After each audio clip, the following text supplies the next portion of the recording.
Good morning and welcome to our seminar that aims to face the elephant in the room and discuss preparing for end of life with myeloma.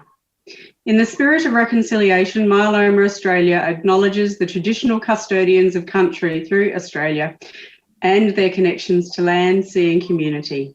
We pay our respect to the elders past and present and extend that respect to all Aboriginal and Torres Strait Islander peoples today. We recently invited the community to suggest some topics that are traditionally difficult to speak about or seldom discussed with the treating team. And the overwhelming response to this survey was for a seminar discussing the role of palliative care and what happens at the end of life for those with myeloma. We've carefully selected a group of expert speakers and topics to hopefully improve your understanding of this extremely sensitive information. We do recommend watching this seminar with a support person if possible. You can also pause if you need to take a break and come back to it a little later. Or this event will be recorded and available to view on the webpage at a later date. If you'd like to discuss any of the content either during the event or after the event, please don't hesitate to contact our myeloma support nurses on our telephone support line 1800 myeloma. If you would like to ask a question, we're not going to have questions at the end of each session. We're having a Q&A panel at the end of the seminar, but there is a question box just under your video screen and you can put your question in there. We'll do our best to answer all questions in the Q&A panel at the end. If we don't get to your question, one of our support nurses will follow up with an email after the event. I'd also kindly like you to complete the evaluation which comes after the question box. It is only through your comments that we grow and improve our services, so please be honest. We've had a last minute change of speaker as Dr. Ralph McConaughey had to pull out due to illness, and Dr. Ian Irving has kindly stepped up to speak in his place. We also have Kay Hose, a palliative care clinical nurse consultant, and Christina Thomas from Carers Help website to tell us all about their website, which is there for the carers of people at end of life. And lastly, and most importantly, we have Kerry Gibson, one of our community members who has been brave enough to share her story with us before we close with the question and answer session. There will be a short 5-minute break in the middle of the presentations to allow time for people to stretch their legs. So without any further ado, I would like to introduce our first speaker. Dr. Ian Irving graduated from the University of Queensland in 1991 with a Bachelor of Medicine and Bachelor of Surgery. He became a Fellow of the Royal Australian College of Physicians in 2000 and the Royal College of Pathologists in Australia in 2001. Dr. Irving has previously been appointed in the public system as the Director of Haematology and Bone Marrow Transplant at the Townsville Hospital. From 2006 to 2013, he was the Clinical Director of the Institute of Cancer, during which time he was responsible for consolidating and expanding tertiary level care in North Queensland. His expertise covers a very broad range of haematological disorders, including myeloma, and he is a member of the recently convened Queensland Myeloma Interest Group. His expertise comes from his extensive training and consultant posts in Brisbane, Perth and Dublin. Dr. Irving currently consults at Icon Cancer Care, Wesley and Mackay, and is the Medical Director of Icon Group. And we welcome Ian to our seminar this morning. Thank you very much for that kind introduction. No, it's a real pleasure to talk today. I'm a clinical haematologist, and my time is split between seeing patients and doing clinical haematology with a particular interest in myeloma and lymphoma, and the other half of my time spent in medical leadership management as Icon Group's medical director.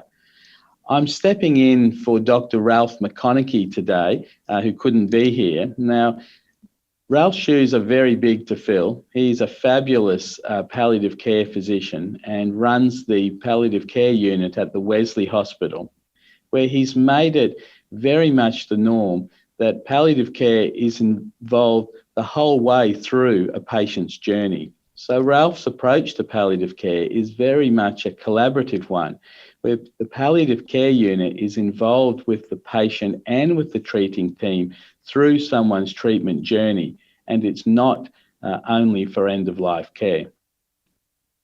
So So because I'm not a palliative care physician, but a haematologist, I think my presentation will be slightly different to Ralph's. And what I'd like to do today is take you through the patient journey with multiple myeloma and talk about references to palliative care and end-of-life issues, and also the unfortunate prospect of dying with multiple myeloma, but to talk about these issues through the myeloma journey and from a haematologist perspective. Hopefully, what I do say will generate thoughts for you and thinking. We'll have some questions that you could, of course, ask to the panel today, but also take back to discuss with your family, friends, and also your treating clinicians. So I don't profess to have all the answers today, but would hopefully stimulate your thinking. The first thing I'd like to start with is talking about multiple myeloma and re-emphasising, of course, as you all know, that this is a type of bone marrow cancer. This is a malignancy.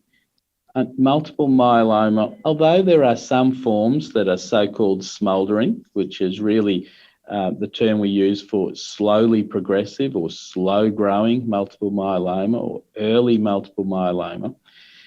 But putting that aside, in general, multiple myeloma is a relatively rapidly progressive bone marrow cancer. It is a malignancy, and I think couching it in any other terms, does us all, does us as doctors, patients, and carers a disservice. It also emphasises that when you're diagnosed with multiple myeloma, it is a tremendous shock. And the vast majority of patients, of course, have never heard of multiple myeloma until they are diagnosed with the condition. I mention this because it is still true today. What was published in the literature over 10 years ago, including by a colleague of mine, Brad Augustin, who's a haematologist in Perth who specialises in multiple myeloma, it's been shown that in the first 3 to 4 months following a diagnosis of multiple myeloma, up to 10% of patients have died of complications, either due to the initial treatment or the disease. And I think that's particularly important, and it reminds us of the importance of the early diagnosis of multiple myeloma. So it's very important to always be attuned to the possibility of multiple myeloma. And there are lots of education programs to general practitioners and to the public around multiple myeloma and looking out for the signs of back pain or a high calcium or anemia or renal failure that might suggest underlying multiple myeloma.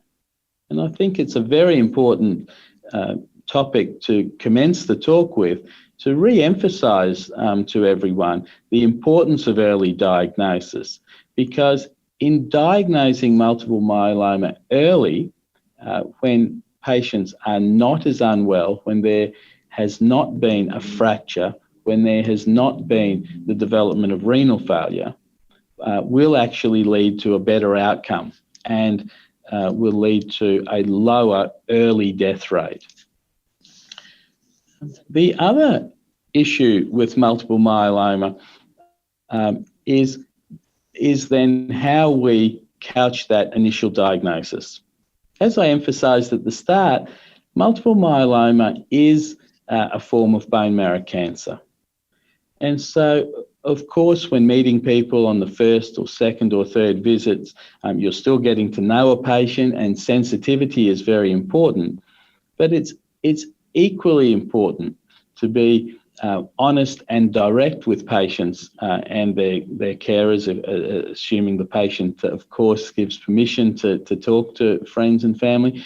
It's very important to be direct and honest and to be clear that multiple myeloma is a cancer, that there is a risk of death, that yes, there are treatments for multiple myeloma, and certainly the treatments now for multiple myeloma are greatly improved.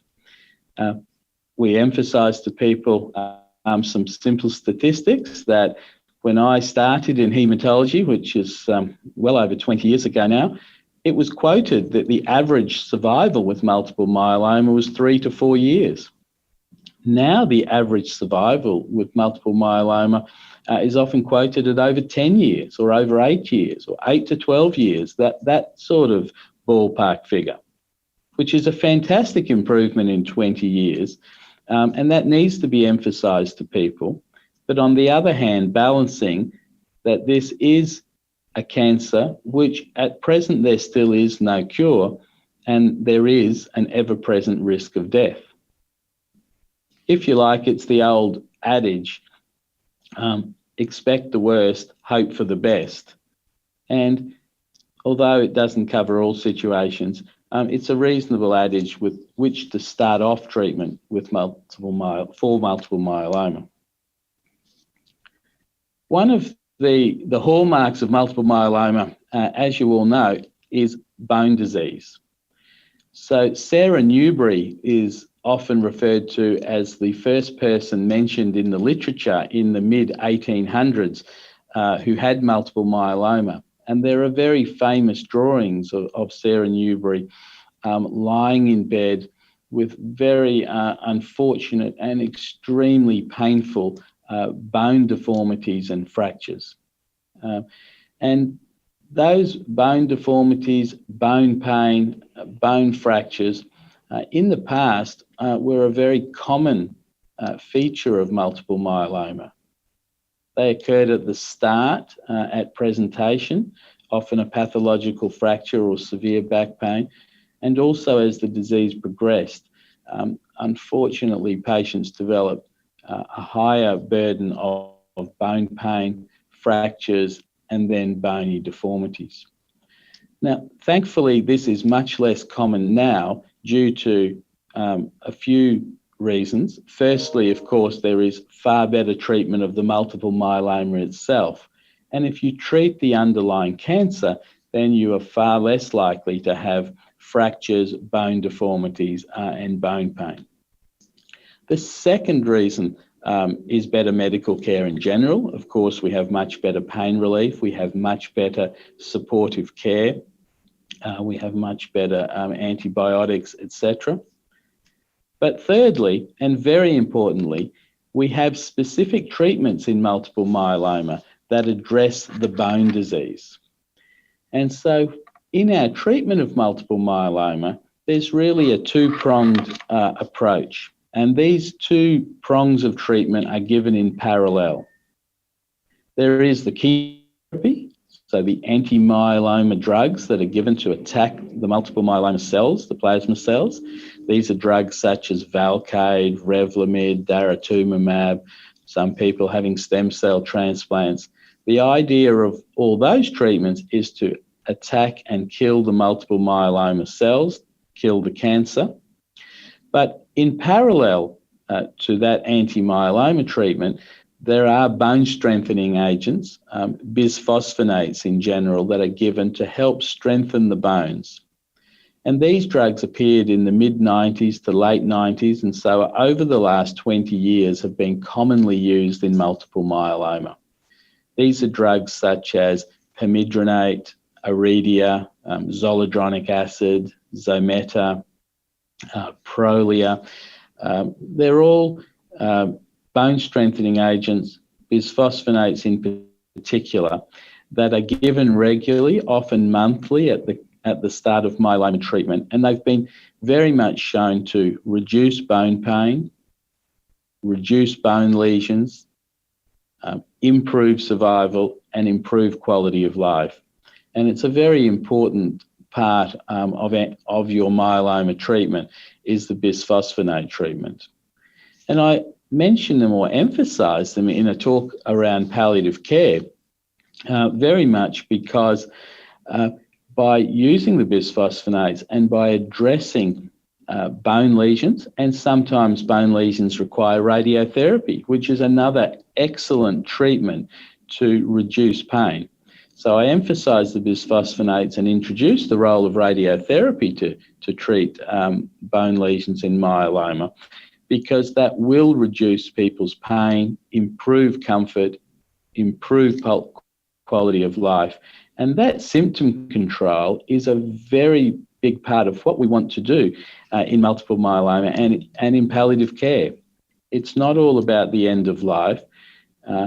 It's very important to involve palliative care and to have symptom control throughout a patient's treatment journey, not just at the end of life.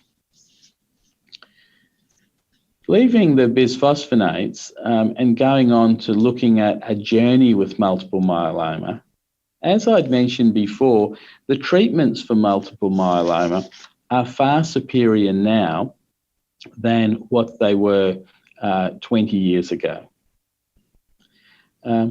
However, multiple myeloma is still considered incurable.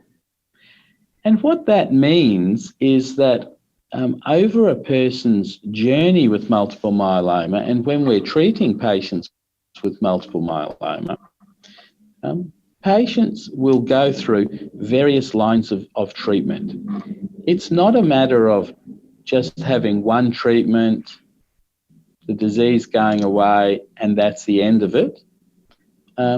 Unfortunately, generally what happens is you will have your first line treatment with the aim of entering a remission. And that's very important. The better the remission, so the less cancer that is still present, generally the better people will feel.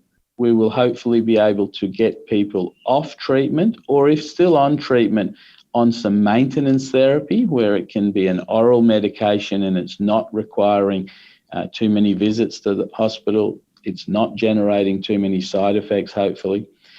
So that is our goal of the first line treatment, is to be in a nice, stable remission, to be away from the hospital as much as possible, to not be a patient, to be a person, to live your life, have a good quality of life. But the nature of multiple myeloma is that the disease will probably recur and you'll require second line treatment. And sometimes this scenario will be repeated many times. People go on to second line treatment, third line treatment, fourth line treatment, with hopefully some intervals of remission between these treatment lines. Now, it is important to emphasize that because there are so many new anti-myeloma drugs available, when multiple myeloma comes back for the first or second or third or fourth time, it's very important not to think that there are no treatments available, to think, oh, well, if cancer's come back, it's incurable, there's nothing that can be done. And that, I would put forward, is very much not the case.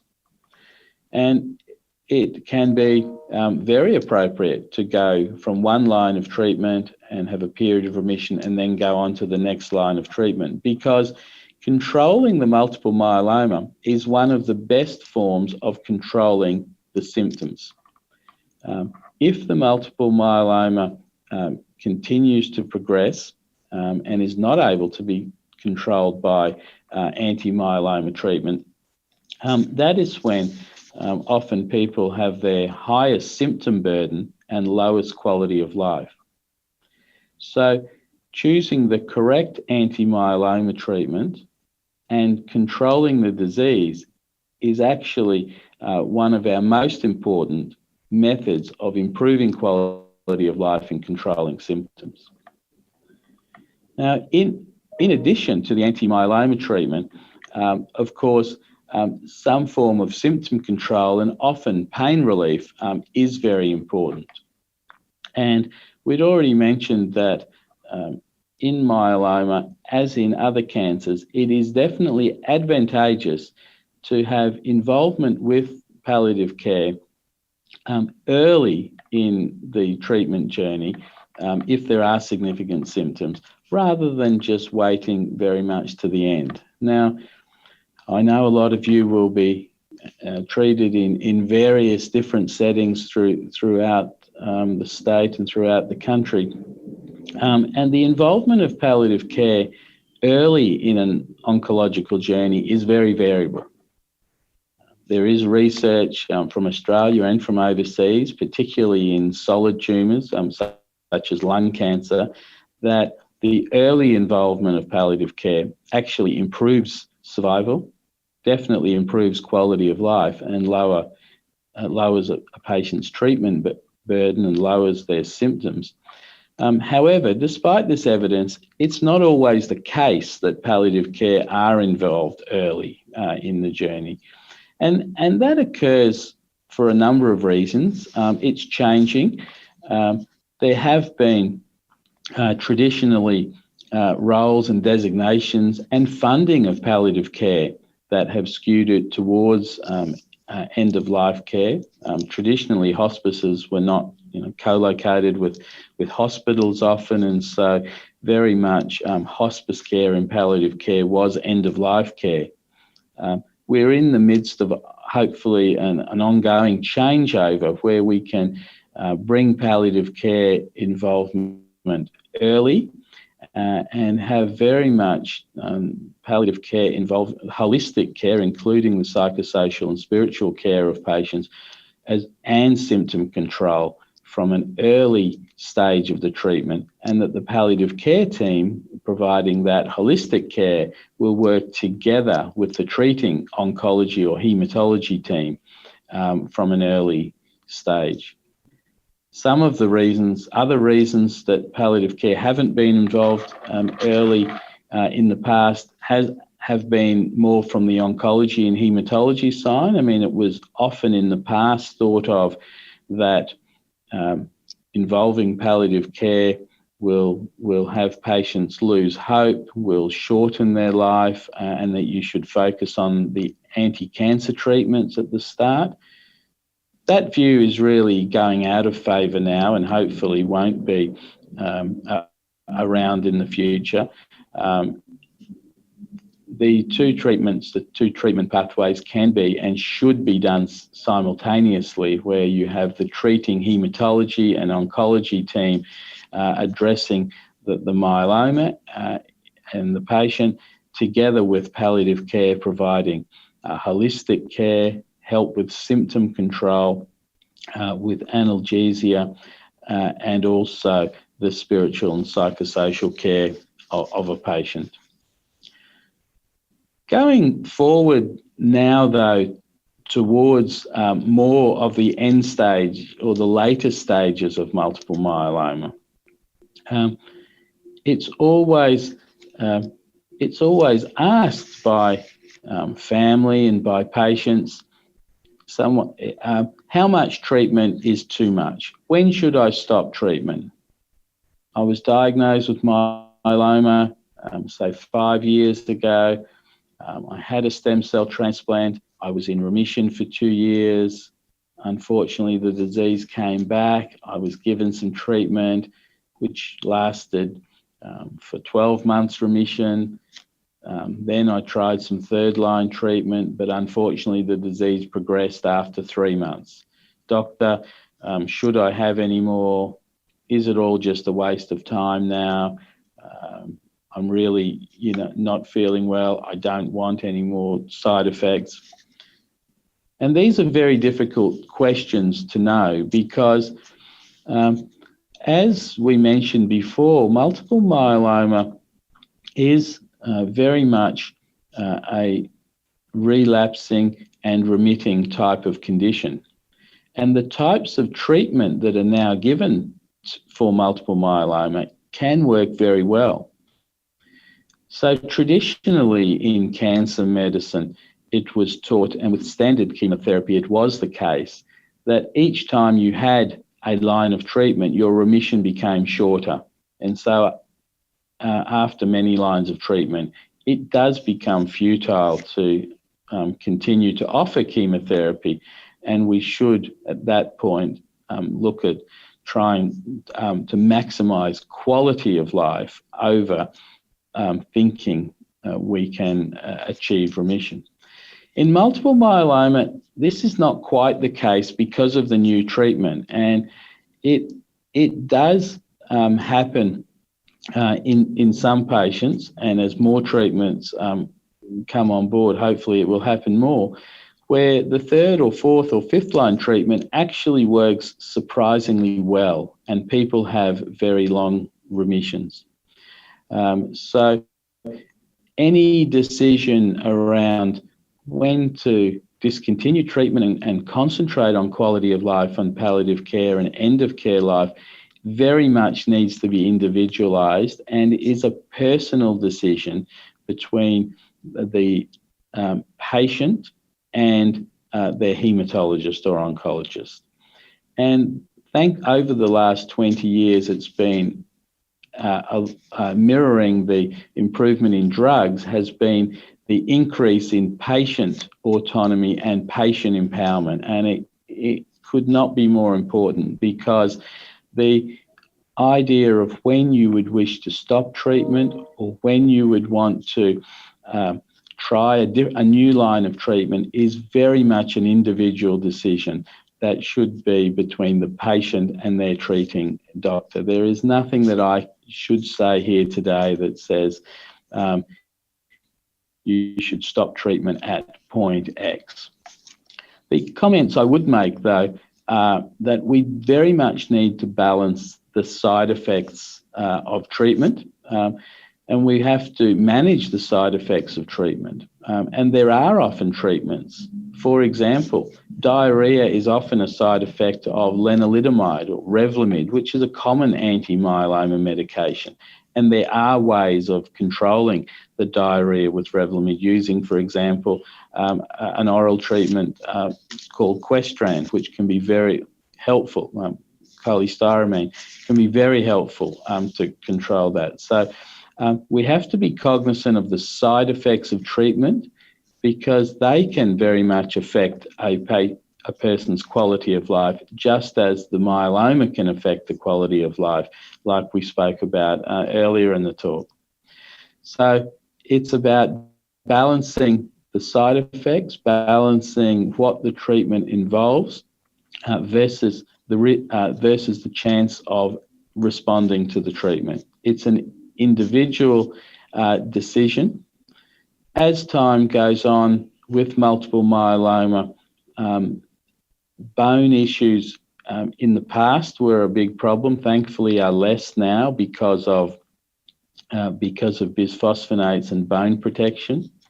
Infections are a common complication that can occur early, but also as people have developed the cumulative effects of treatment, infection, bleeding, and what I would call systemic symptoms that I'll talk about in a minute become more common.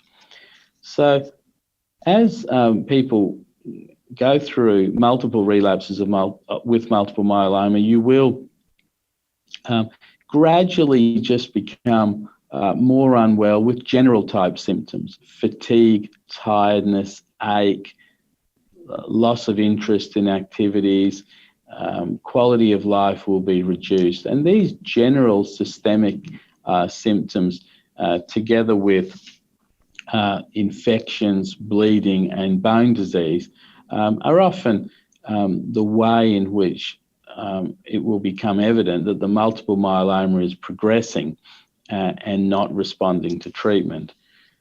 Now, no two patients have the same journey with multiple myeloma, and so it's not possible for me to describe how myeloma will worsen or exactly what will happen towards the end of life or when treatments start working. It's a very individual process and very, very different in every patient. What I would want to emphasize is it is very much a journey, it is very much a process, and the treatment decisions need to be individualized. I'd also mentioned earlier and would re-emphasize that, of course, the involvement of palliative care does not mean that anti-myeloma treatment must stop. The involvement of palliative care does not mean that you are giving up. The involvement of palliative care is to help both the patient, the family, carers in a holistic way, so physically with symptom control, spiritually and psychosocially. And that can be done and should be done in tandem, in parallel with anti-myeloma treatment under the hematologist or oncologist. So my time is coming to an end. I certainly not a traditional palliative care talk, but just wanting to go into some aspects that, from a treating hematologist point of view, and of how a myeloma journey plays out. Every patient is different. Every situation is different. We're all individuals. Never be afraid to ask questions of your treating hematologist. Never be afraid to ask a question that might even seem out of left field. I look forward to answering some questions on the panel in the next hour or so. Thank you very much for your attention. And of course, we again pay tribute to Ralph McConaughey as the palliative care physician, who's really led the way in this space of collaboration between oncologists, hematologists, and palliative care, but couldn't be here today. So thanks for the opportunity to talk. Thank you, Ian. And thank you so much for stepping in at short notice. And I think you've done a fabulous job, actually, of summarising myeloma in the complete journey. And I think you've also introduced palliation very comprehensively, and I suspect have allayed many fears in our community about how we integrate palliative care into their care. So once again, thank you very much. We're very grateful. My name is Megan McDowell. I'm another myeloma support nurse based in Brisbane, and I have the pleasure of introducing our next speaker. Her name is Kay Holmes, and she's currently a palliative care nurse consultant at the Austin Hospital in Melbourne. She's also a part of the Palliative Care Advisory Service, which has launched in Victoria just this July. This palliative care advisory line is for all Victorians, both health professionals, patients and families. Kay is currently undertaking her Masters of Nurse Practitioner. She has a strong background in haematology nursing with a special interest in multiple myeloma. She's previously worked in myeloma roles here at Myeloma Australia, as well as the Leukemia Foundation. So thank you, Kay. We can't wait to hear from you.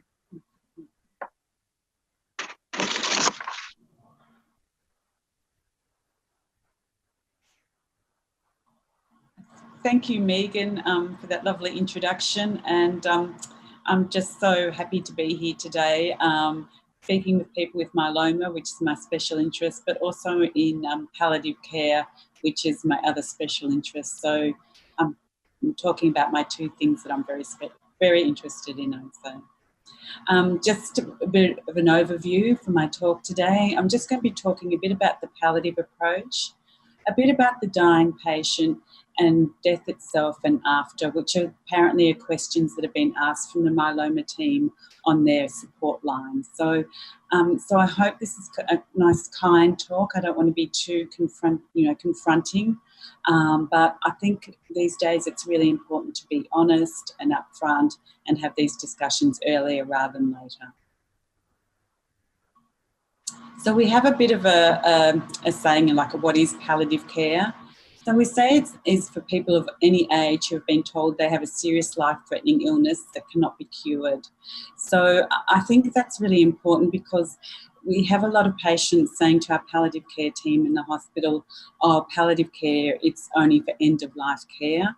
But it actually provides a lot of support for people that have a life-threatening illness, but it mightn't be imminent. So we're forever explaining to people we're not about imminent dying all the time. So we've got lots of different aspects to our palliative care service. So what are the aims? So this is something But I suppose over years, when I first started with the palliative care service, I think that it's quite integral that there's different arms of our PAL care service, and it has changed and grown, and I think it's grown as the culture's grown as well. So it provides relief from pain and other distressing symptoms. So I'd say about 60% to 70% of our patients that we work with are related to pain issues, nausea issues, just overlying sometimes a bit of anxiety and breathing issues. So, we're involved in a lot of working with symptoms, and we do lots of managing and lots of fine-tuning of medications. We're also involved in a spiritual sort of basis where we affirm sort of life and regards dying as a normal process. So we're really trying to send the message and get the message out to the community. And I'll talk a bit about this later, that, this is about, where people are sitting. We do unfortunately find that if people sometimes don't have these discussions or sort of have even into insight into things, that it actually does affect the death process. And I will explain that. And we don't hasten or postpone death. So I'll talk about some of the discussions we have on sort of a daily sort of basis sometimes. And it degrades the psychological and spiritual aspects of patient care. And I suppose some people, they sort of think at the start when they meet our team, and, we can feel that it takes a while to get a relationship going. But once we become integral to, with the treating team as part of it, people just open up. And I work in a palliative care clinic, and I keep saying to the people that I work with, oh, no, do you want to be discharged from our clinic because you're doing really, really well? And they say, oh, maybe another phone call in 4 to 6 weeks. So that's so common.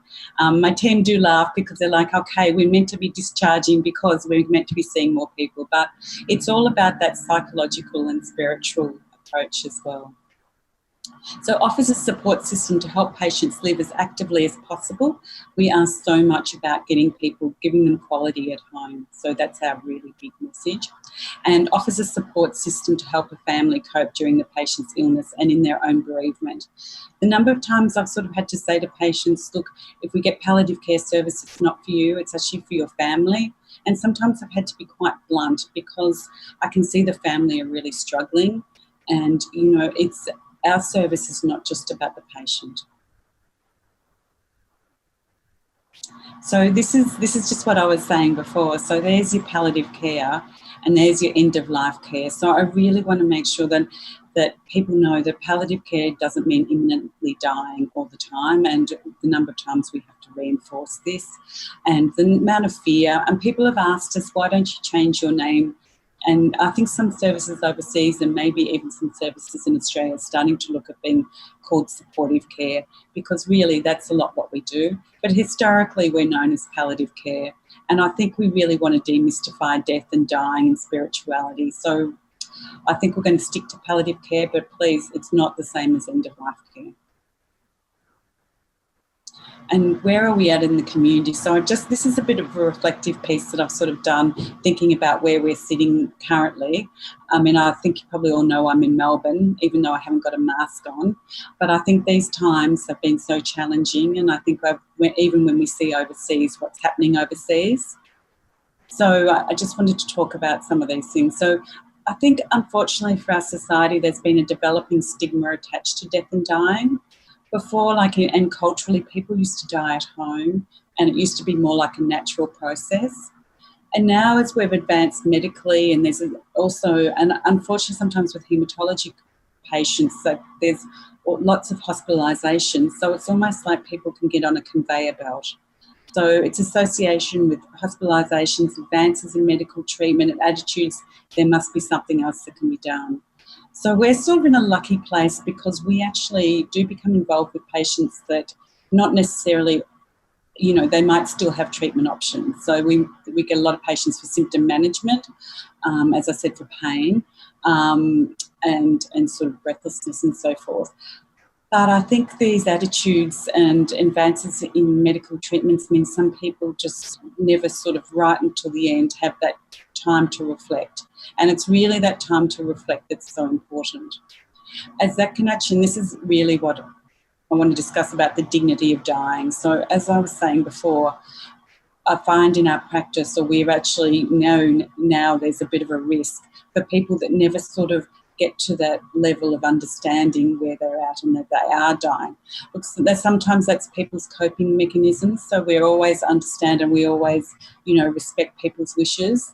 But we do find sometimes they struggle a bit, especially in the dying process, because it's almost like they're trying to fight the whole process. And sometimes we find that people in the dying, it's like how they live. So, we're very respectful if someone doesn't want to, think about things and discuss it. We're such a respectful service, but we do recognise that sometimes that can be a little bit more challenging for the person and the family. What we've found here in Melbourne in these COVID times is that the community palcare services are reporting to us that there's many more deaths in the home at the moment, and that's primarily because, people probably didn't want to come into hospital, which I can involve, and also we had very strict visitor restrictions. So, and hearing case reports and hearing from the palliative care community services, they've done an amazing job. So it looks like we've sort of given death back to the community. And like the other thing I just want to explain is with palliative care units too. There used to be like hospices where people can be there for a long period of stay, and there still are some hospices in different areas, but generally the ones like in Victoria and I would presume in other states, the stay is usually 2 to 3 weeks and with continual assessments. So I suppose the move away has been a move away from hospice care and more into like aged care facilities if it looks like it's going to be a long prognosis and the family can't care for them. So I just want to have this quote, and I did want to recommend some books to everyone, but the thing is with the books, it's so individualised, and it's almost, if you want to read books, you've got to find the one for you. But this is from a children's book, and I think some of the children's books out there are just beautiful, and some of the just what they say. So the book is Beginnings and Endings with Lifetimes in Between. So I thought this was a really, good thing to sort of say is all around us, everywhere, beginnings and endings are going on all the time. So I suppose it's just talking about it being like a natural process. So the statistics are very interesting, and I have to say that I have got some of these stats, and the Palliative Care Australia website is such a good resource. So the 82% of Australians think it is important to talk to their family about how they would want to be cared for at the end of their life, but unfortunately only 28% have done so. So that just goes to show that people really know that it's an important thing to do, but actually being able to do it is not that easy. And so I suppose in our palliative care clinic we discuss this all the time, but it just gives an open discussion for like where people can discuss it and feel a bit supported as well. So it's important, like you've got the myeloma support line and so forth, and if you're not feeling that comfortable discussing with your family, sometimes it's important just to talk with someone else about how you would go about it. And so how can everyone prepare? And so I've done a bit of advanced care planning work as part of my job at the Austin. And it was very good because I was going through the records and doing a bit of an audit on how many advanced care plans and all that sort of, and it was, the number that we should be doing and that I documented is still quite small. And this was an audit from a while ago, so hopefully things have changed. But just so that it gets back onto the agenda of people with their GPs or discussions in the community. So conversations, more conversations, and even more conversations. So, but we are really respectful that talking about dying is hard and it's sad. So, you don't want to lose the person you love, or the person doesn't want to leave their family. But we do know that death is inevitable, and the better prepared we are for our death, the easier it will be for the ones we leave behind. So I think for people where the families didn't know the patient's wishes, feel confused, they have a lot of more bereavement issues like afterwards, because they're always second guessing themselves whether they did the right thing by the person. So the more conversations, the better.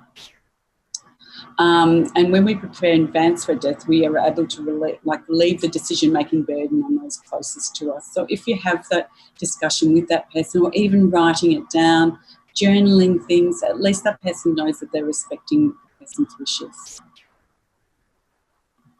So and this is actually, when I was doing some research for this talk, this was really a great thing that I found. I'm sorry that I get so excited about these sort of issues, but I suppose that is my line of job, my job basically. Just preparation activities, and this is also on the Palliative Care Australia website.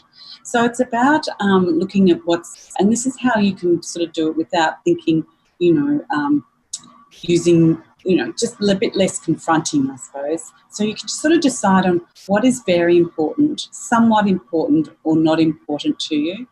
And it's when you start exploring these things, it's really good, and it helps you write them down. So, and this is what, just as you're listening to me, I'll put out some things for you, and you can sort of think in the back of your mind or talk with your family about where these things would sit.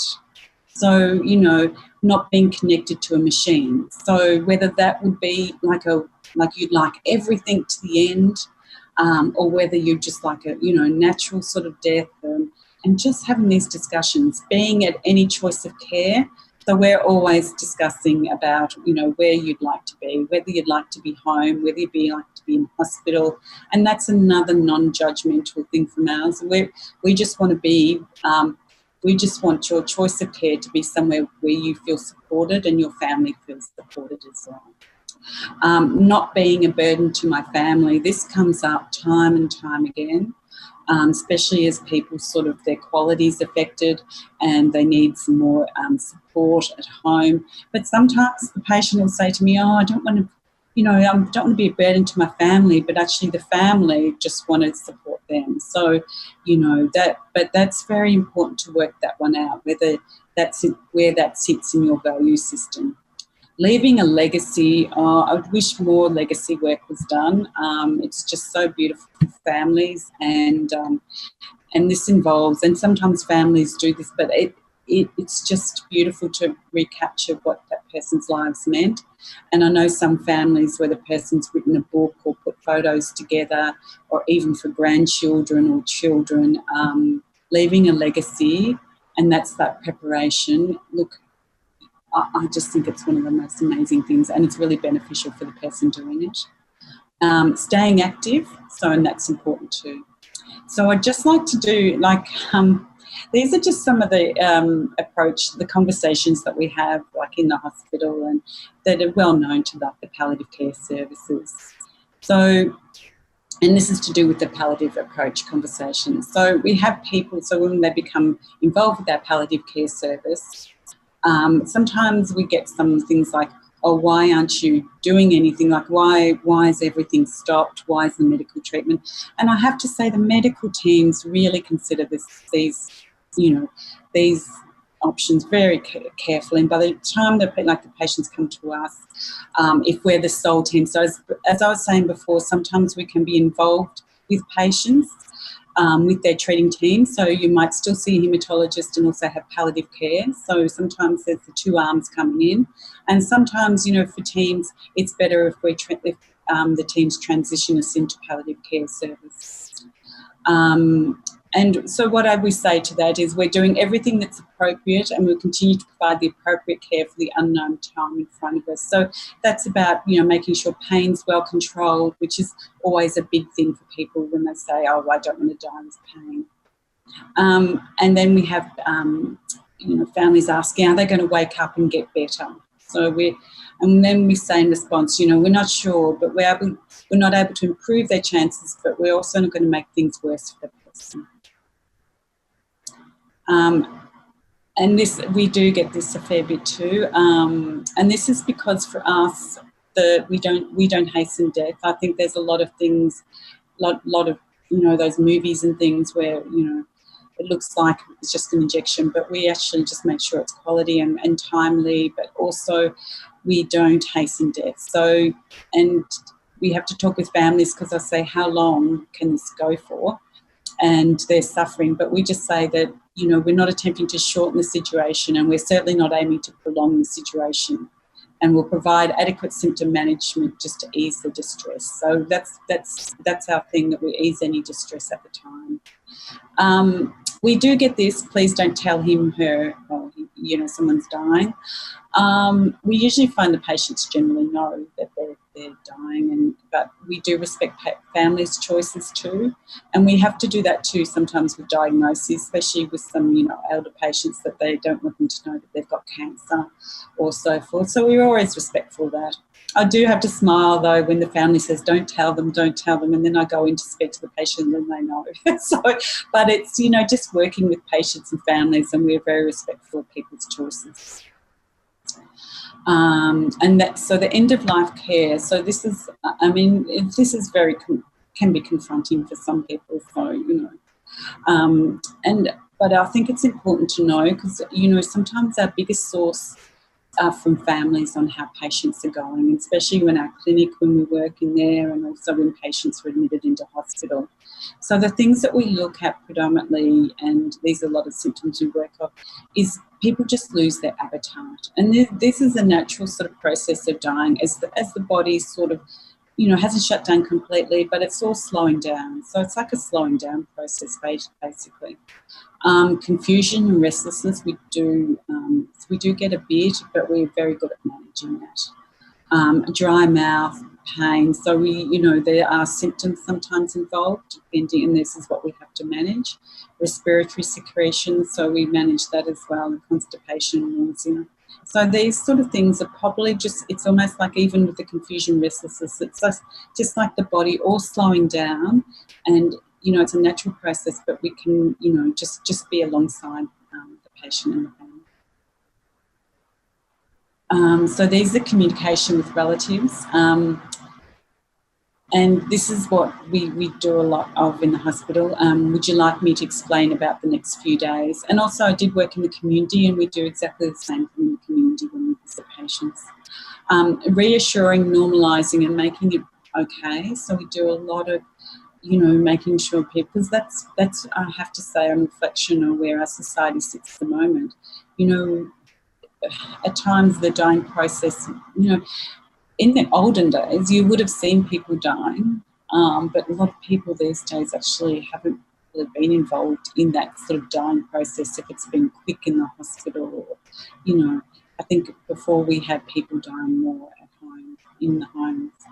And studies have shown that often, and we do find this too, sometimes our teams have gone in to see patients and they have died, but the relatives are still talking and everything around, so they actually haven't realised, you know. So, and the restlessness can also be misinterpreted as pain too, so we need to make sure that people are quite settled. So I think this is where a lot of our problems sort of arise from, and this is like the dying on TV. So basically, patient is coherent to the end, so you would see scenes where the patient is talking and then all of a sudden about 5 minutes and they've died. No nasty respiratory secretions, occurs very quickly.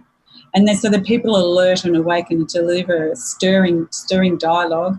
And loved ones are always gathered around. So what we find in the other settings is sometimes some people just like to be by themselves, and once the relatives have moved out of the room, then that's sort of the time where someone will actually die. So, yeah, it's not always when people are gathered around. And we think sometimes it's just people need to have that space a little bit. So this is, and this is what we do a lot of education on, is just sometimes the breathing. So the breathing does change, and we call it, like, this is like medical chain Stokes breathing, but it's when people sort of have a pause in their breath. But it can terrify some families, because it will be like a long pause and then someone will breathe up again. So, you know, so the breathing does change towards the end. But sometimes this can only be for a short period, or this can be for a long period. So this can be quite variable.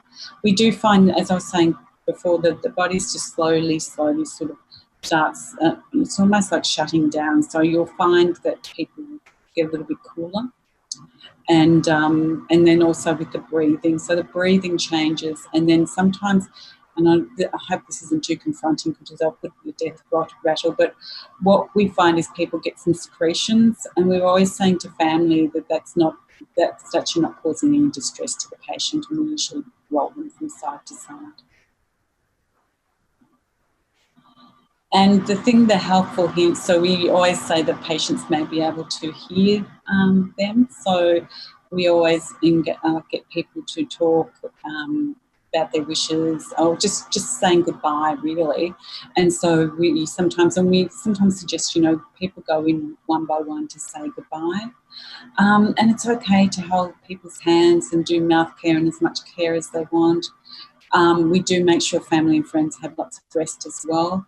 And this is another thing, is we do try to find where people, but hopefully we've done this work fairly early, and this is what makes it a bit easier. We know what the patient's wishes are and the family's wishes are, so we know if we need to get them home, or alternatively, if I'm in the community, whether we need to get the patient into hospital just to provide care.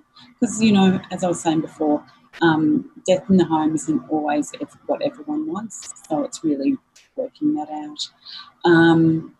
So patients. The other interesting thing I just have to quickly say is that, and especially in COVID times where there might be visitors interstate, we do use the phone, or do use now a bit of, iPads or something, just to have a bit of conversation and so forth. And I've seen some beautiful things over the years. I've seen patients say, have someone from overseas call them, and then they just talk with them. And then I've just seen the patient just relax, and then let go. So it's almost like, never underestimate the power of being able to hear, but also those farewells and saying goodbye. So these are just some more sort of things that are normal for end-of-life care. So as I said, reduced hunger and reduced intake. Some families get really worried about this because, food is so important to their lifestyle and so forth, but it's actually a natural part of dying. And also we're very careful, because in hospitals, if we give people too much fluid, it's actually altering the dynamics in their body, and they can actually get fluid where we don't want fluid. So we're very careful on not trying to, because the thing is, when I'm in the community and it's a lot more natural, sometimes I don't find we don't have as many secretions, because, people haven't got as much fluid on board as sometimes they do in the hospital. And just, we really monitor for the signs of distress.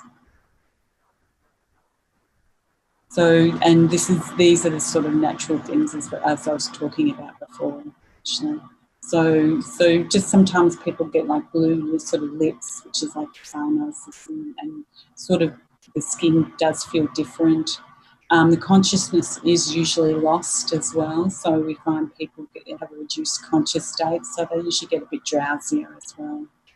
And also the respirations become shallow. And so that's what I was saying, with it can occur over a couple of minutes. And that breathing pattern changes. And so we just have to be careful with the certification of patients when they're dying in hospital. Like, we do have to check, their heart has stopped, and there's others. So that's why we get the medical team to come in and do a certification. And that's what, we discuss with patients and family as well. So I suppose the thing I wanted to explain too is a bit of, and I think we're getting some support from the Carers Association today, but we do have to talk a bit about grieving in this setting as well. So, and just say that grief is very normal, and everyone has their own way to grieve. There's tears, shock, disbelief, and numbness.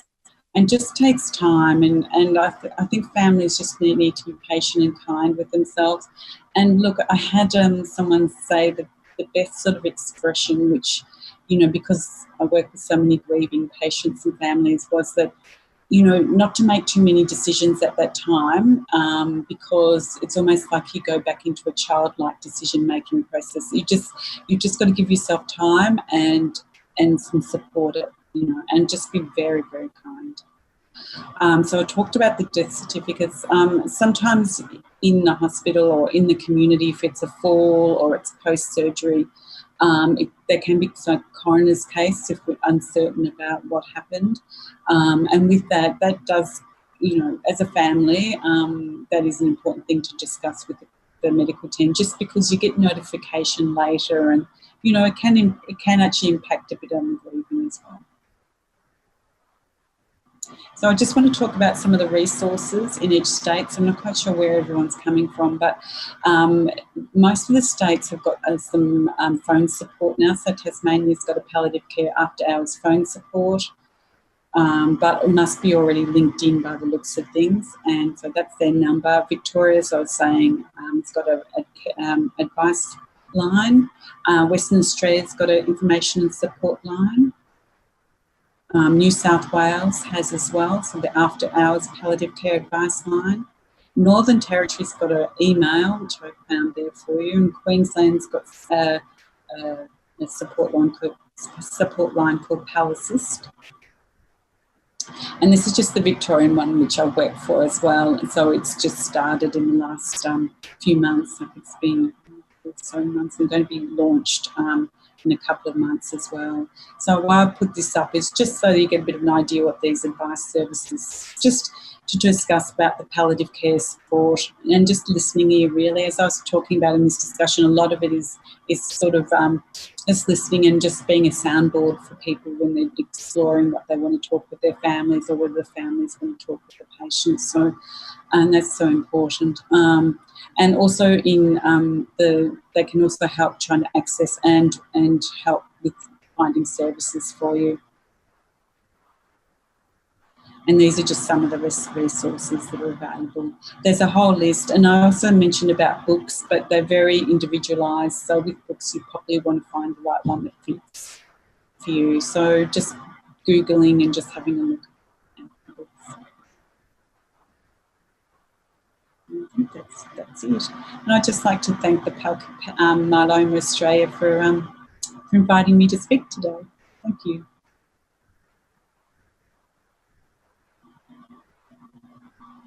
Thank you so much, Kay. That was really informative, and I'm sure many of our members will identify with some of those themes, especially if you've lost a loved one in your family. And I think exactly what you said is preparation and information arms you. So we're very grateful for you today, and we look forward to hearing from you again in our panel after our next couple of speakers. Thanks so much. Thank you. Welcome back. And now I'd like to introduce Christina Thomas. Christina Thomas is a Senior Research Fellow at the Centre for Palliative Care at St Vincent's Hospital, Melbourne, whose research over the last decade has focused on preparing family carers for caring for someone at the end of life. Christina is currently coordinating a project which has developed a national online resource for family carers, www.carerhelp.com.au, funded by a National Palliative Care grant from the Commonwealth Department of Health. This project has successfully received a second round of 3-year funding, over $2 million in total, to expand the reach and accessibility of the resource to underserved populations. And I think it'll be a great resource for carers in our community and patients alike. So Christina, I'll hand it over to you. Thanks, Natasha. Hi, everyone. Coming to you from Melbourne and here to talk to you about the Carer Help website. So I guess the first thing to say is that we know that there are some real positives about caring for someone at the end of life. Carers talk a lot about feeling like there's a lot of reward, sense of reward. Often there's a privilege to care for someone that they really care about. They can learn new skills. Sometimes it gives them a slightly different take on life. So there can be lots of positives, and we know that. But we also know that when you're caring for someone who is very ill, and particularly towards the end of life, that it can also be stressful, exhausting, very, very busy, and somewhat overwhelming at times when you're having to do things that you never really realised that you need to do. So that's kind of why we decided to develop this online tool, and it's not meant to replace the great work that health professionals do. We hope that everyone has a strong team around them. However, some people don't have access to palliative care, or they don't necessarily have a health team that they feel like they can ask the questions, or may be limited in its resources and is unable to support carers as much as they require. So we're hoping that this is just an extra resource that people can use, which will help them be prepared for caring for someone as they move into the end stages of their lives. Now, I guess just let's maybe move to the next slide. Thank you. So this is the Carer Help website. This is one of the home pages. There's a sort of a rolling homepage. And I guess, as you can see here, we've tried to state to people up front that really the focus is on end of life. So there are some other great resources for carers like Carer Gateway, Carers Australia. I'm sure Myeloma Australia has some great online stuff, and also support lines. So we're trying to show people that straight away, this is for people who are caring for someone at the end of life. Now, there's a few different ways that we can approach the website. So we'll just go to the next slide, please. Oh, sorry. First, I'll just talk about the National Reference Group. So just so everyone knows that we did have lots of different advice and assistance from a variety of organisations across Australia. And we also had some great partners with Carers Australia, Flinders University and University of Technology, Sydney. Okay, next slide, please. Okay, so here's another one of the home pages for the website. And as you can see up the top, there's the Carer Pathways, there's the Carer Voice section, there's the Carer Library, and there's some extra information about Carer Help. Now, we might just start with the Carer Pathways, which is where most people would probably start for this website. And as you can see, there's pathways from 1 to 5 there that really kind of map the journey that a lot of carers go on. So Carer Help is more focused from Pathway 2 onwards. Pathway 1 is really where we refer you back to other sites to get information that you're probably not in that end of life phase yet. So Pathway 2 is caring when death becomes a possibility. So you might start thinking about that, and here you can see that pathway in a bit more detail.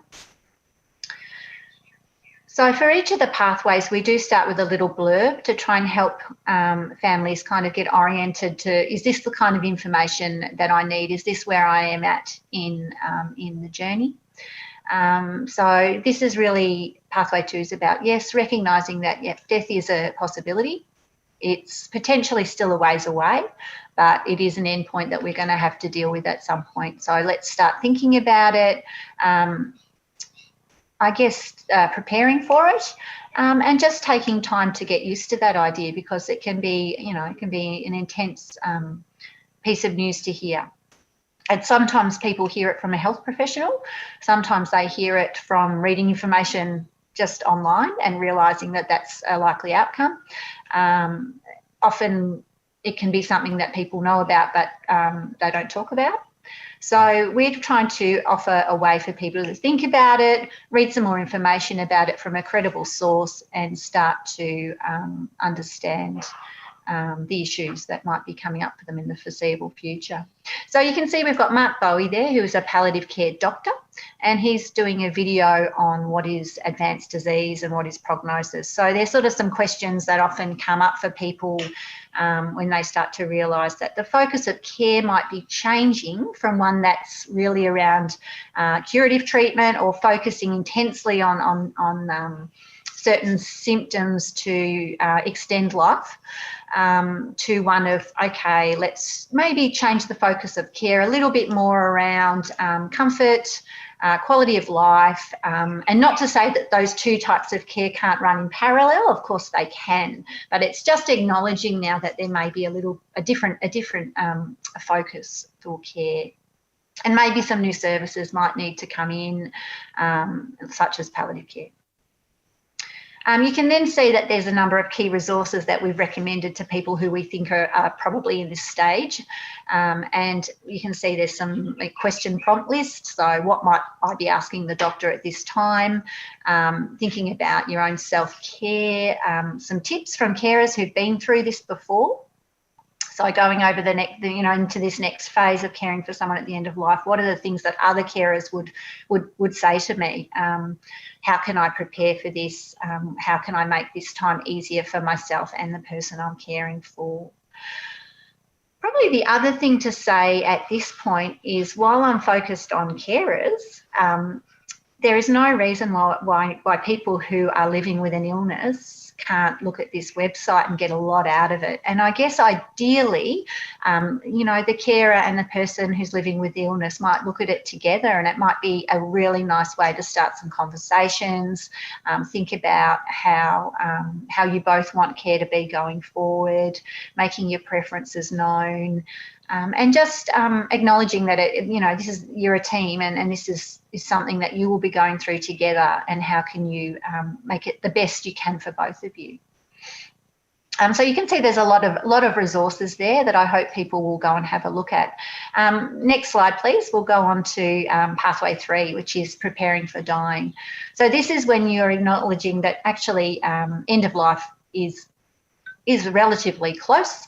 I want to make sure that I'm prepared and I know what's coming. And part of that is identifying or recognising the signs of dying. When is someone actually dying? Which is a question we hear a lot from carers. How will I know? And you think it's probably something health professionals don't think to talk about because they know. But people who haven't been through it before and might be caring for someone at the end of life for the first time, how would you know? So Mark talks a little bit about recognising dying, and Regina, there's a video there on, she's a palliative care nurse consultant, and she talks a lot about tips for caring at home, a lot of the practical things that you can do at home to make sure the person's comfortable and to make sure you're well supported and set up. Okay. I'm sorry, I have a child there in the background. I'm still in Melbourne with things going on at home. You need to go out, sorry, sweetie. I apologise for that. So on this page also, maybe we could go to the next slide, please. There's a lot of resources as well of things that you might want to think about at this stage, and that might be around financial matters and getting things sorted, doing an advanced care plan, setting up your healthcare team really well, looking at some things like a medication template to help you manage your medications. There's a lot of different resources there, both practical but also emotional. So what are the emotional things that might be going on for the person with the illness? What are the emotional things that might be going on for me? What are some conversations, datas to get us talking about this stuff? And how can I support the person who is ill at this time? We also have a bit of a where to care resource, which can come up for a lot of people at the end of life if they've been caring at home for a long time. There may be times where they need to consider what are the factors that mean that maybe caring at home is not an option anymore, and how can we have that discussion in a way that's safe and comfortable for both people. Carers can get very worried about letting the care happen in a different location as, I guess, the person who's ill. So that's a real conversation. So there's a nice resource there that just helps you think about whether caring at home might be something you have to, think about into the future. All right, next slide, please. And then, of course, there's pathway 4, which is when the person is actually dying. And we're talking about the last sort of 48 hours of life here, what happens during that phase. Some people don't want to see this, and that's okay. Some people do. And some people want to look at it, pretty much when they're in the throes of it and things are happening, and the carer wants to just find out, okay, what's happening now? What do I need to know? Other people like to look at it weeks, months, years ahead of time. That's a personal preference. But anyway, it's there. And what we have is we have Mark Bowie talking about what happens as a person dies. What are the common things that happen to the body as someone is dying, and how can we comfort the person as they go through those final 24 to 48 hours? What is normal? What are the things that are normal that we don't need to worry about? That's normal. And what are the things where you go, actually, we might call a health professional now.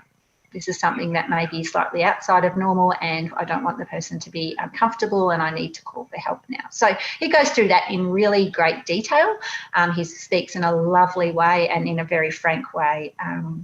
So I would recommend that one for you if you're interested in knowing about that. And also we've got Regina then talking about what happens afterwards, particularly if the person you're caring for has died at home. What are the things that you have to do or don't have to do? Yeah, we have a lot of misconceptions about that people can take their time, and there's a number of little bits of advice there of how to get through that sort of initial 24 hours afterwards. Okay, next slide, please. Here's some examples of the Carer Help fact sheets. They're all set up in a very similar way with just 1 or 2 pages of information. We've tried to keep it quite brief on each topic so that people can just dip in and out of them as they need to. Next slide, please. All right, and so that's sort of the pathway approach. There's also pathway 5, which I haven't shown you, but that's around grief and loss and the time afterwards. I would encourage you to have a look at that too. Now, the other way to use the website, many people just like to hear about other people's experiences. They don't want to necessarily hear from experts or read information. They prefer to hear it from other carers who've been through the same thing. So the Carer Voice section is a number of short videos that follow 4 carers through their end-of-life caring journey, both from sort of acknowledging that, you know, death is likely, through to the day-to-days of caring for someone at the end of life, through to the death, where they talk about what happened and how they felt and how they handled that time. So if you're interested in hearing about other people's experiences, I'd encourage you to have a look at the Carer Voice section. Next slide, please. The other way you can use the Carer Help resource is the Carer Library. So some people prefer to just have a bit of information they're looking for and go straight to the library, find it, read it, and move on. So we've tried to break the information up into a variety of topics. And the first 3 topics there, the Carer Help sheets, the Carer Help videos, and the Carer Help modules, are all things we've created. The Carer Help modules are little learning modules that probably take 15 minutes of your time each, but they will take you through each of the pathways in a bit more detail. So if that's the kind of person you are, then I would encourage you to do the modules. If not, the Carer Help sheets have lots of different topics that we've designed all the information in the Carer Help sheets, the videos and the modules, but the other topic areas are generally links off to other sites that we've checked for their trustworthiness in terms of their credibility. We've made sure the information is really high quality, but the information is off on other websites. So you'll be linking out to other sites. Okay, the next slide, please. So here's a list of all our Carer Help fact sheets, just so you can get a sense of all the different topics. There's lots there. Like I said, there's some for self-care and looking after yourself. There's tips on caring and managing symptoms, emotional issues. There's a whole range of things there. So I encourage you to have a little look at those. Next slide, please. And then there's all our Carer Help videos. So, you know, these are the ones that are in all the different pathways. But if you just want to come and look at the videos of the experts talking, this is the place to come. And as you can see, there's Mark doing a number of topics and Regina, and they're both palliative care specialists. And Chris Hall is from the Australian Centre for Grief and Bereavement. So he does some lovely short videos about what is grief, strategies for managing grief, and how to know when to seek help, really, for grief. All right, thank you. Next slide. So just in terms of more information, you're welcome to contact me with an email. We love receiving feedback, and we're still working on Carer Help. So while it is live and available for people to use, at the moment it's still developed for a fairly mainstream audience, and the next 3 years we are planning to tailor some of these resources for different I guess, special populations. So maybe different culturally and linguistically diverse populations, carers who might be vision impaired and so forth. So we're hoping to do a whole lot of new resources and also just tailor the ones that we've got for different groups. So if you're interested in any way in helping us with that, we'd love to hear your feedback. I'm just trying to think if there's anything else there that might be useful. And I guess just to know too, there's also some COVID-19 fact sheets. So what's it like being a carer in sort of a COVID environment? How's that going to affect me if I need to visit someone at the hospital or if I need to have people in my home? So there's some nice fact sheets on that. And I guess I would just encourage you to dip in and out of Carer Help at times, just to have a look and see what's there, to help you have a sense of when you do get to that stage, what sort of resources are available to help me through that. And like I said, it's not just for carers, it's really for anyone who's interested in finding out more about the end of life. You know, I've learned some things working on it. It's been really great, particularly the expert videos and the carer videos. You know, everyone's got a slightly different story to tell and a slightly different experience. So that's all I have today. Thanks, Natasha, for inviting me on. Thank you very much for coming on, Tina. It's been really informative, and I've had a look around the website and just very briefly, and there's so many really good resources there. So I'm sure our community will get a lot out of it, and we'll wait for some questions in the Q&A session. I'm now going to hand over to Megan, who will introduce the lovely Kerry Gibson. Thank you. Thank you, Tash. That was excellent, another great resource for today. I'd like to introduce our final speaker before we head to our Q&A panel. We're going to have Kerry and Pete Gibson join us today.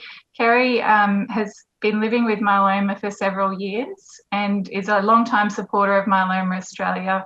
She's attended many of our events, and she's going to share with us some of her insights and experience with her thoughts on end of life and how we live with myeloma with this knowledge. Thanks, Kerry. Thanks, Meg. I was pleased to be asked to speak today, as I really believe it's important that we bring our fears into the light to inspect and to come to terms with, so that we can continue living. I'll give you a bit of background.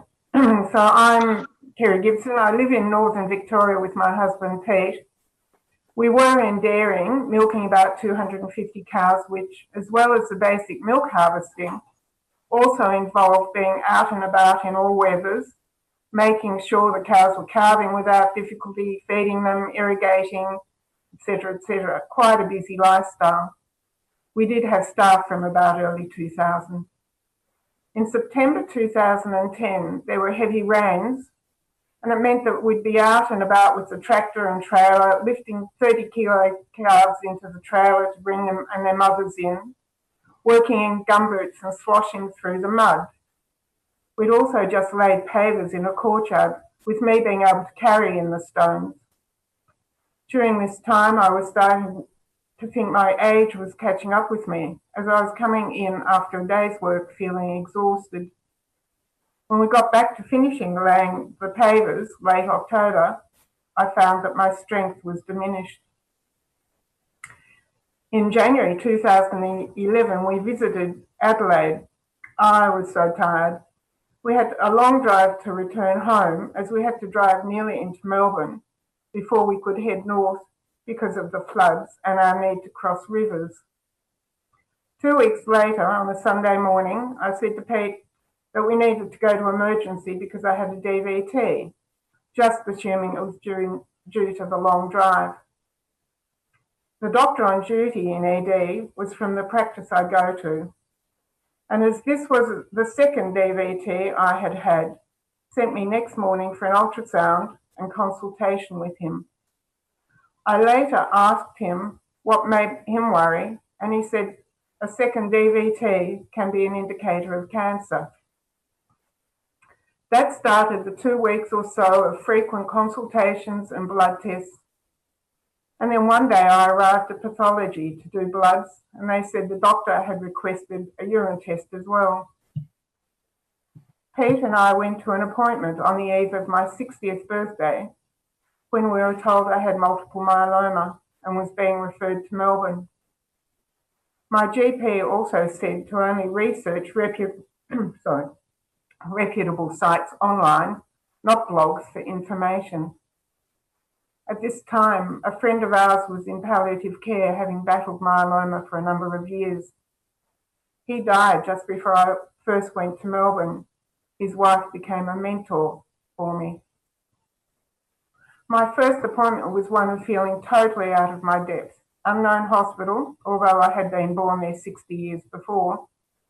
Meeting with a haematologist who, with all the tests from my GP, gave me a rundown of myeloma and details of the clinical trial, and said that I was not expected to understand or remember all that I was being told, as there was a great deal of information to take on board. So the rounds began, as we all know.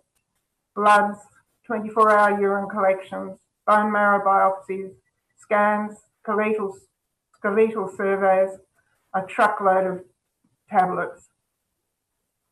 One of the ways I tried to take control was by Pete and I updating our wills, something that we could then forget about, a small positive action.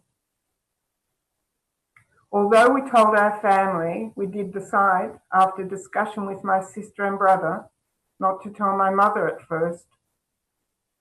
I remember she came to stay the weekend after my first bisphosphonate infusion, the Zmeta, when I felt as if I had a dose of the flu. I think maybe I could have done this differently, as when I did tell her just before starting into the stem cell transplant process, I felt I had betrayed her.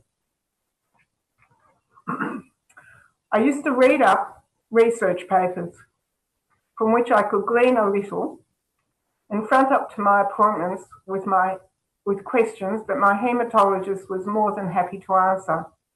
So little by little, I began to gain knowledge. So 4 rounds of induction treatment, autologous stem cell transplant, and all that entailed. I had been lucky not to have broken bones, etc., but think that the shock of reality hit after the cyclophosphamide treatment prior to stem cell collection, when I started crying and couldn't stop. This went on for the week before apheresis. While in hospital for the transplant, I had visits from pastoral carers and a psychologist, with the psychologist giving me follow-up calls for a while after I came home. The clinical trial involved ongoing monthly visits to Melbourne, which sometimes coincided with myeloma support group meetings out at Kew, which were encouraging and enlightening. Pete and I have also made the decision to attend as many myeloma seminars, group sessions as we can.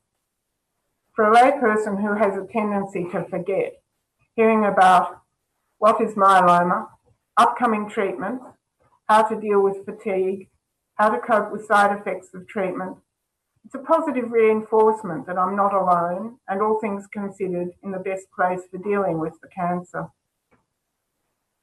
Myeloma has gone from consuming my life to colouring my life.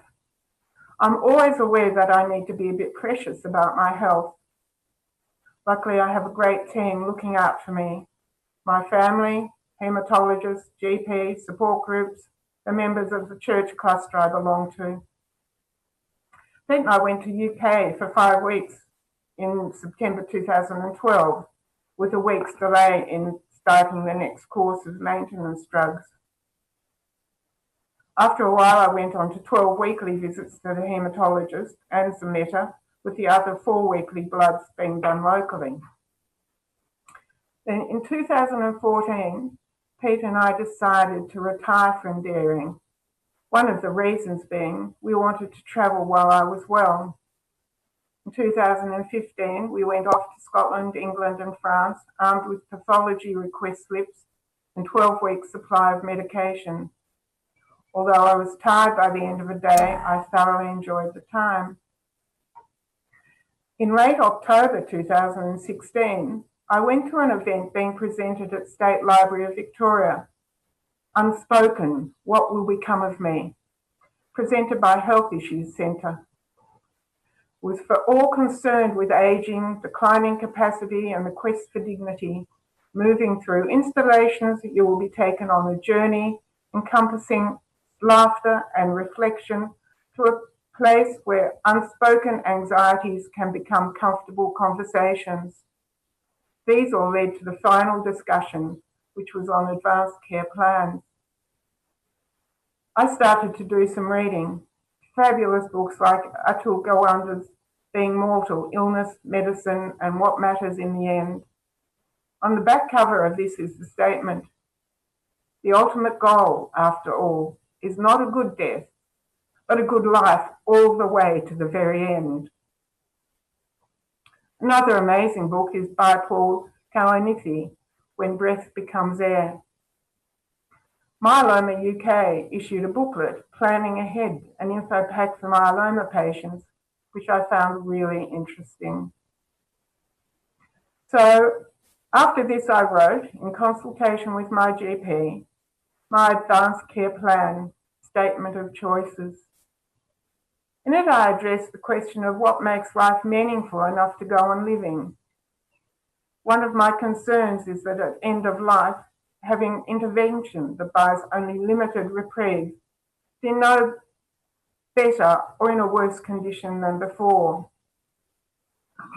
Basically, I want to be alive when I die. I found that positive actions, such as making wills, researching, asking questions of GP and haematologist, being proactive in seeking help when it comes to any worries about feeling unwell or stressed out, keeping active, attending seminars and support groups where we meet others dealing with myeloma, have been really beneficial. I also attend a late effects clinic annually at the Alfred Hospital. I am better off knowing reality than dealing with unresolved uncertainties. I read a paper by Dr. Brian Dury about resilience, a personality trait which has a moderating effect on negative feelings and stress, and a flexible adaptation to adverse situations. Resilience to me means that I can work my way through the hard times without feeling that I've failed, whereas positive thinking makes me feel as if I have to be on top of everything the whole time. I sometimes think that my diagnosis was harder on Pete than me, as he had to watch what I was going through. He had to take leave of absence from a number of committees he was on, manage the farm, deal with me on dexamethasone. He became my personal assistant, my PA, rather than carer, driving me to Melbourne, taking notes at my appointments, and coming to as many support group seminars as he could. I finish with a quote from Sue Smith.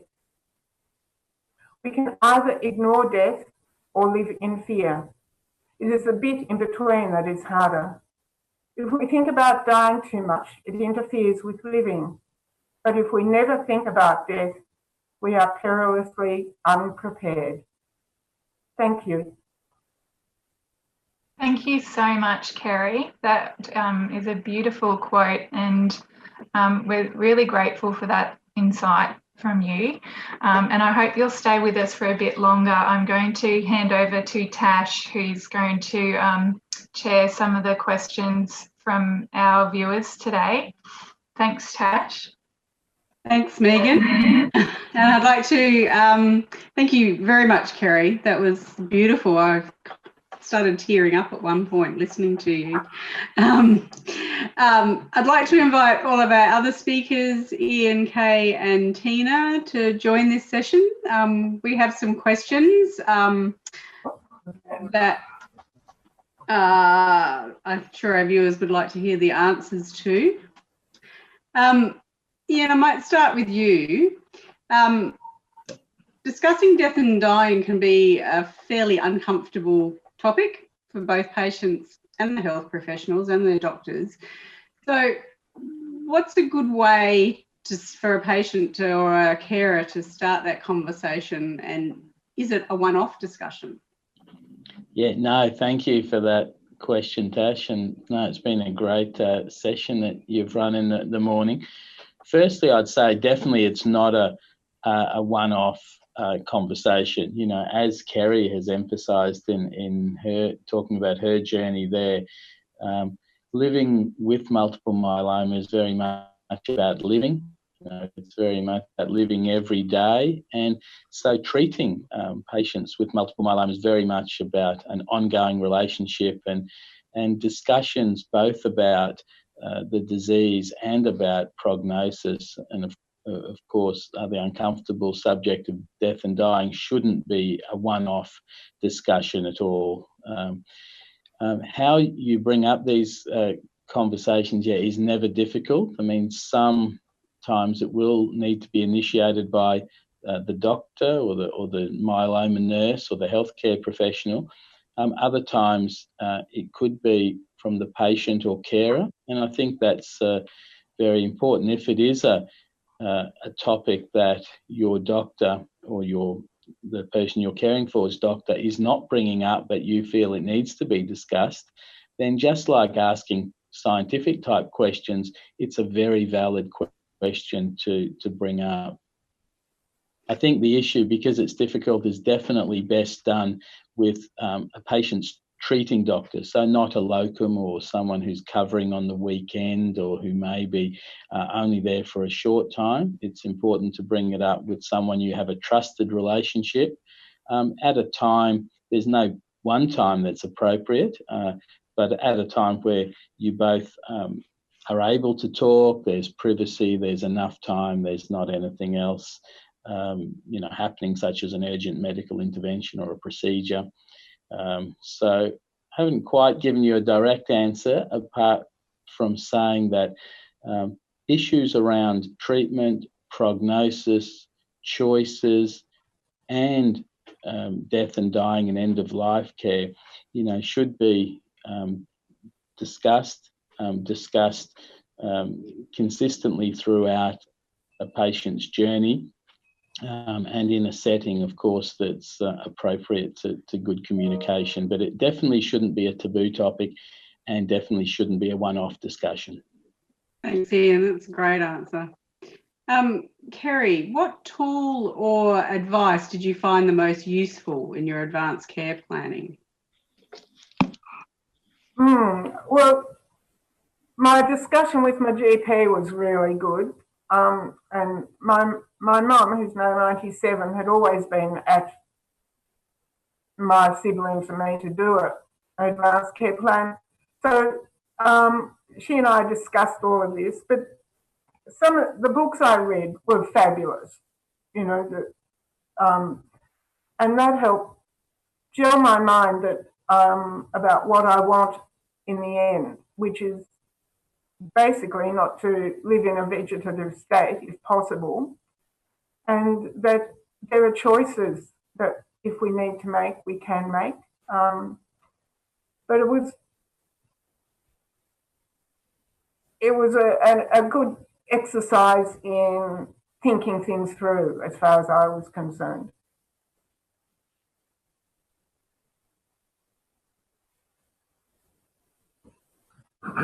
I've lost you. She's muted herself. Or someone's muted. No, it's not muted. Sorry, Tash, you're on mute. Sorry, I was on mute.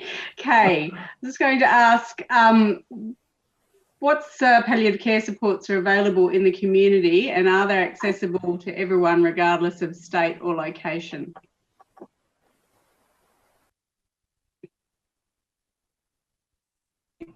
Thank you. Just had to unmute myself there. Look, I really have to talk about with Victoria, but I presume it's probably the same as the other states. So we have community healthcare services. Predominantly, they need to sort of get a referral from maybe a health team, a health worker. And I probably didn't mention this, but the GP is pretty important in this whole process, and also from a community perspective, because when I did work with the community healthcare service, we do use the GP a lot. So it is, I really want to say this for people with myeloma, because sometimes they do get involved very heavily with their specialist in the hospital, but it's very important to keep that GP relationship. And so what happens then is a referral is made to the community healthcare services. The healthcare services that I work with, also if a carer or a patient would like to, they can actually phone the services. And so, but I think now that we've got these healthcare advisory support lines, then you can just give them a call to find out which services in your area, because they are like local councils. So I know here there are different providers, and I think in South Australia they're connected to some of the hospitals, so there are different, in each state there are different. So I would say go to your state advisory line. Thanks, Kay. And I'm glad that you brought up the relationship with the GP as well, because there was another question about that. So you've covered two questions at once. That's great. It's just so important. Yeah. Care, and also for some of that psychological care, especially for regional patients. Yeah, it's very important. And if people, unfortunately, if people aren't linked into their community healthcare services, the grief and bereavement process can be a little bit tricky, because community healthcare service does offer like grief and bereavement, and if you're not linked in, then it usually does unfortunately come down to the GP to help with getting you some psychological support for bereavement. Yeah, that's great. Thank you. Tina, your carer website is predominantly set up for carers, but we know there are people out there who might not have a carer, who are alone. How would they use your website?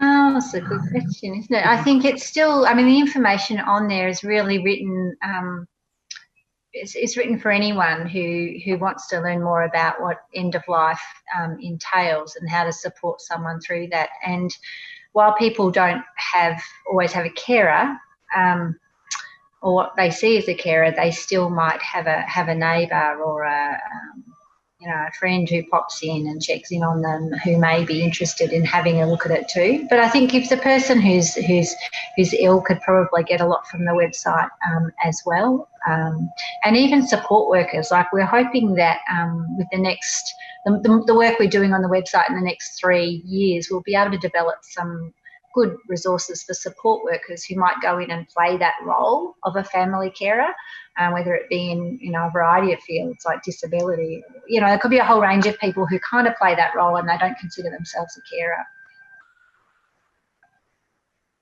Thank you. And now I have, just to close, I've got a question for the whole panel, and I'll get you all to answer in turn. If I want to die at home, how and when should I prepare myself? And does my family have to agree? So, Ian, I'll start with you. It's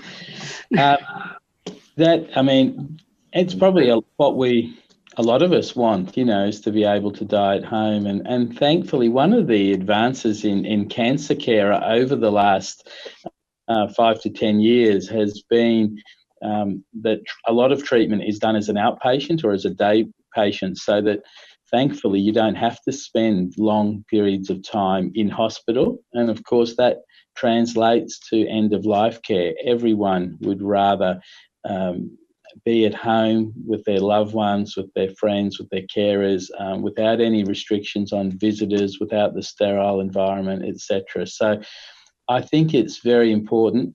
Definitely, it's not my area of expertise, and that's where the palliative care services so important. And that's where also I believe early involvement of palliative care is so important, because arranging to have end-of-life care, not just the actual process of dying, but the whole end-of-life care, whether that be days, weeks or months, to have all that done in a home-centred situation takes time to organise.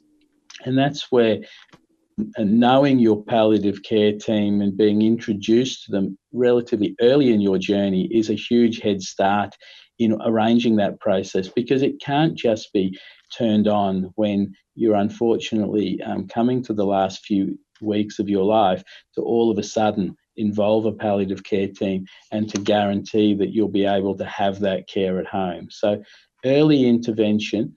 And also communication. The times that this often gets brought up, the patient may be very determined to die at home, but generally the relatives may have some misgivings, and that will need discussion, planning, and again, the palliative care service together with the carers, the family and the patient can have those discussions, not as a one-off discussion and as a quick 10 or 15-minute discussion, but rather as a series of discussions over a period of time to help put things in place. If there were reluctance from various family members, that could be allied with discussions, and practical problems can be found a way around if given enough time and discussion. But in the final thing I'd say to your question is, yes, definitely you need to involve the family, but the patient should be the centre of everything that's done. And most carers and families want to work with what the patient wants. It's just sometimes it does need some discussion and time and open communication. That most things in life can be solved with that open communication. I think this is a good example. Thanks, Ian. I'll throw it to Kay now.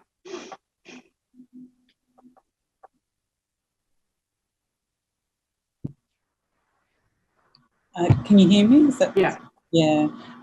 That was such a great response by, it's Ian, isn't it? Is it Ian?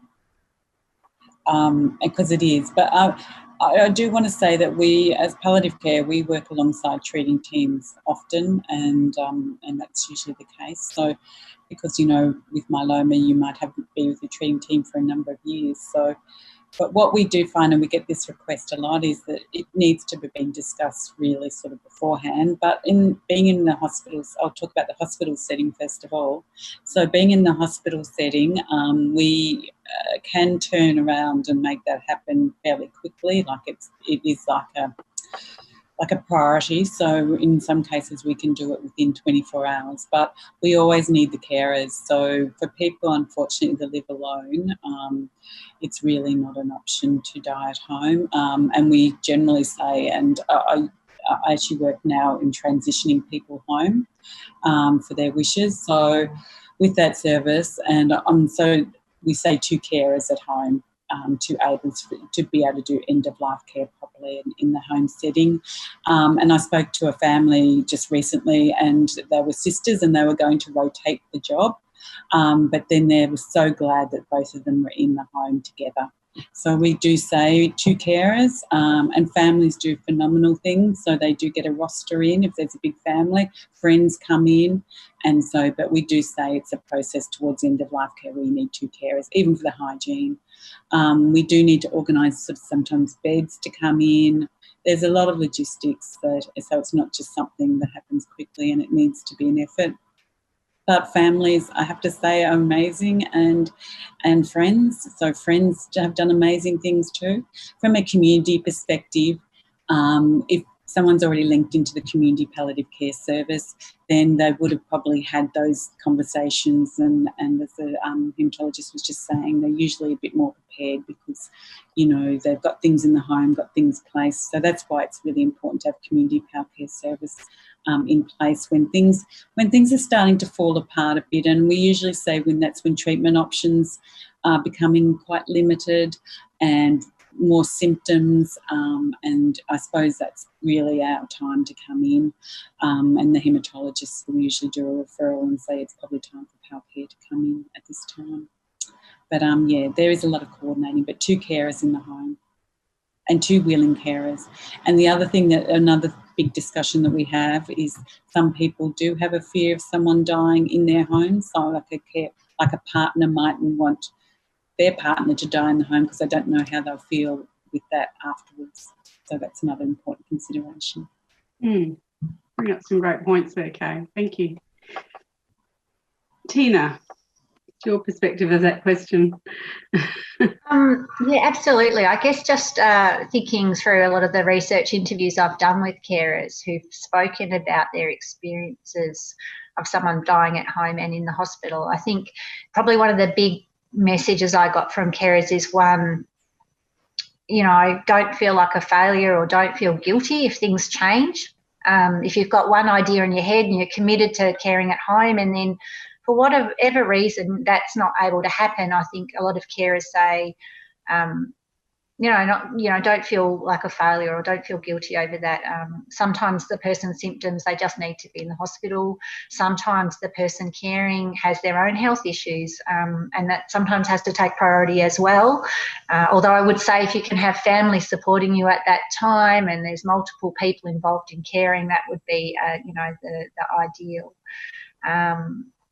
The only other thing I'd say too is just hearing from a lot of carers who've said actually when the person did die in the hospital, that could be actually a really, really nice experience because the load of caring's taken off you. You can just be the wife or the sister or the son or the daughter, and that can be really lovely, and you're well supported and you can make the room feel really home-like with what you bring in. So there can be some other ways of thinking about it that can help if you just can't have the death at home. So I guess I'm more coming from the carer perspective there, that if they really feel like it's not an option for them, I think we do have to take that into consideration. That's really important.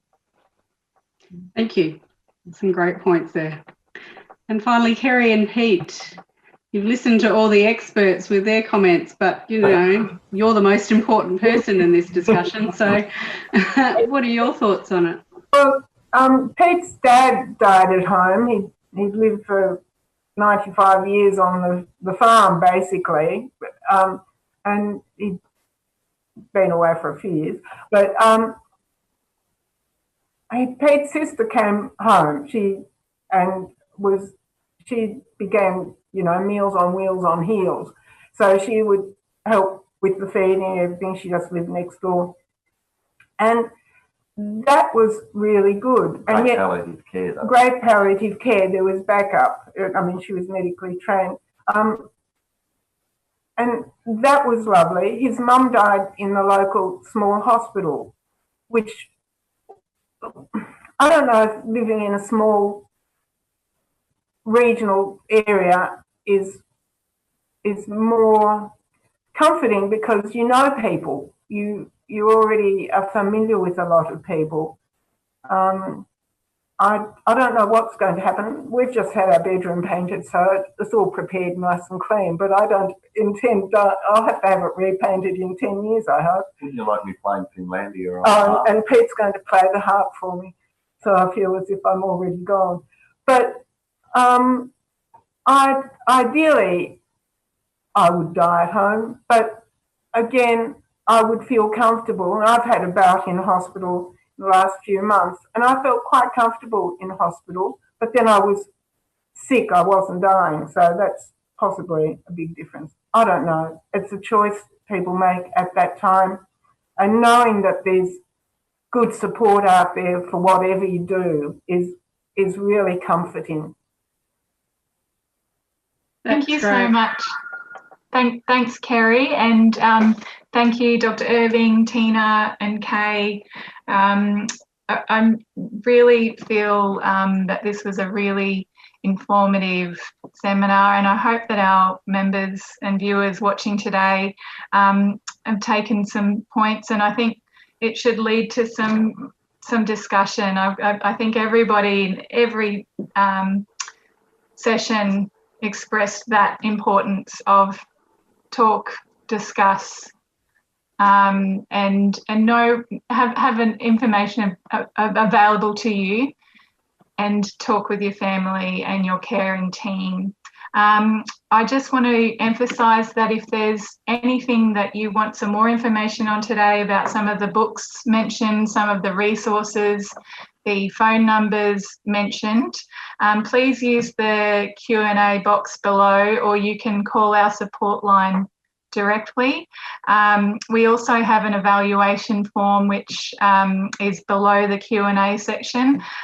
Your feedback is so important, especially as we haven't done a seminar like this before. So we would love to hear your thoughts, and we want to be able to give you any information that you might be seeking after this conversation today. So thank you for joining us, and we hope this has been helpful for you all. Thanks very much.